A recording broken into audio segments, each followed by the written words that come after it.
emotions feeling after that? Pretty chilled. Yeah, it was a really strong performance in terms of mindset and grit, determination. Every single player was working hard. It was a beauty. How have you noticed the character and belief in the team grow over the last 4 or 5 weeks you've been in charge? Because for a long time, Glory, the last 3 or 4 seasons have struggled to maintain leads. When things have gone against them, they've crumpled. Tonight, there was a resolve and character on show, which I think a lot of fans haven't seen in a while. How have you noticed that belief in you from the playing group and belief from the players in the game plan and each other develop? Yeah, we've been working really hard for the last 5 weeks on our game model. Then we're also working on their mind. But without the players, you can't do any of it. So for me, the response from the players and the playing group and the staff has been epic, and they deserve all the credit. You go down to 10 men just before half-time. How much did that obviously completely changes the half-time team talk? What was the message? What was the guiding principle you wanted to instill in them ahead of the second half? Yeah, whenever something like that happens, it's easy to go into panic mode. Half-time was very relaxed, very chilled. Spoke to the players about staying calm. We've been building for these moments. The boys have a lot of hunger at the moment within the group, and within the group, the message was pretty simple from a mindset perspective. We stay calm, we stay focused. We gave them a game plan to defend, get them on counter-attacks as much as we could with speed, and the boys did that. Do you feel the first half, the nature of the performance, you grew into the game a lot, when you did go down to 10 men, you were probably on top at that point. Do you feel like that set up the second half in a way from a mindset point of view? Because everyone just seemed calm and just went about their jobs. There was no panic after the break. Do you feel like the way that you guys have, not just during this first half, but over the last 2 or 3 weeks, do you feel like that belief in the game plan, that mindset that you've been able to instill, really came to the fore today? Yeah, definitely. I think the boys have been they've been embracing the game model in terms of we want to be better with the ball, we want to be fast in transition, we want to be an exciting team. I felt the first half we dominated ball possession against a very difficult team. We frustrated them with the ball, and we had a couple of really good moments that we didn't really execute on. So obviously there's still a lot of work to do. So we just the positive from today was the heart, the desire to win a football match, and that's going to put us in a very good position mentally moving forward. Just further to that, I guess you've experienced a lot in your time. The significance of winning a match when you're down a man, what sort of flow and effects does that have on the team? It makes everyone happy, because winning makes you happy, builds confidence, it allows players to start to express themselves more. So yeah, a win like that, you learn what your teammate has in every moment, and when you have that, then the bond starts to grow. You've been asked this question a million times already, but you know what's coming. What's happening with the job? Because the case you put forward now just seems irresistible. Yeah, this question comes up a lot, and I understand why.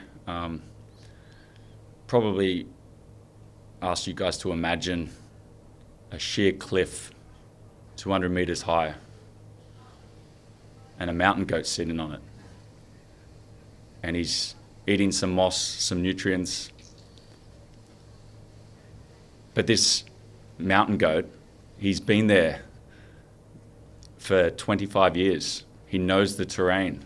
He knows every little step that he needs to take. He's seen other mountain goats stepping in these places. Some are falling, some are still going, yeah? So this mountain goat loves being on this mountain. He loves the risk. He loves the decision making. He loves everything about it being on this mountain, right? Now I want you to forget about the mountain goat. Erase it from your memory. Erase it from your grey matter. Delete it. I am a lion. Nice. Okay? Yeah. Good. I think you've already won over Glory fans. They're just so much on your side. They want you in the job. What has to happen to you? What sort of indications have you been given from above? Yeah, we'll probably talk now. I have no idea, to be honest. Nothing's been formally said. Obviously, when you win, it helps. Continue winning, it helps even more. That's all I got for you. And you describe yourself as the lion. Can you expand on that in terms of what that can bring and what that can add to this team? I'm present, I'm fully focused, and I want to lead this team to better things. And you're very different as well, which people are finding really refreshing. What sort of impact are you finding that's having on the players and just the people you're interacting with?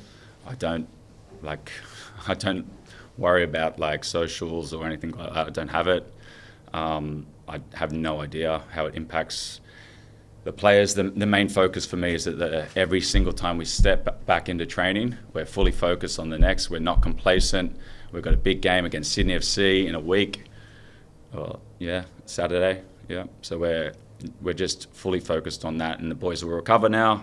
We'll start training again, and then we'll keep pushing for another victory. I haven't got the animal analogies, but there was moments in the game where it would have been very easy to just pump the ball into the corner, but you could see that there was a lot more smarter decisions made. Keep the ball, to win a throw in, to win a corner, and raise the crowd at the same time. That comes from, as you say, confidence, but it's a stark contrast to where we were probably about a month ago, where it was panic stations. Is that, and you've spoken previously about mindset and how important that is, as well as the tactical side of things, how do you switch a playing group from that type of football where it's 100 miles an hour to actually keeping the ball and looking after it? Yeah, there's moments in games where you can either take it to the corner, kill time, and we understand that. And there's other moments where you can actually attack and score and finish the game. It just depends on what risk appetite you want to have. I give the players the freedom to decide. If Tom Lawrence has got the ball, he's making better decisions than me because I don't have the ball.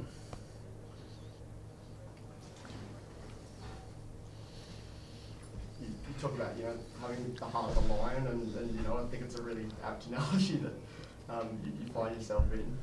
But really, honestly, with the club having been in the situation that it's in, it's a very poignant, kind of analogy, I think, to really be quite mentally strong. This club has not played a finals game since August of 2020. I mean, it has been a really, really excruciating, wait for the fans to actually even see him show up like this. Win with 10 men for the entirety of that second half. And really just thinking about what the past 5 years have been like. I mean, a lot has happened, in the lives of the people that follow this club, that give it everything. We've had two really avid fans of this club that have passed away in those 5 years. It's been a really emotional time. And so to see that, to give back to the fans, do you think that mentality and the strength that you've employed is a way to really be able to take the team further from, essentially the situation that you've inherited in, and now to be able to really, have that springboard for the rest of the season? Yeah, we're in the league, not just to compete, not just to be part of it. We're in the league to win. So that's what we're going to do. Now, where we finish, we will see.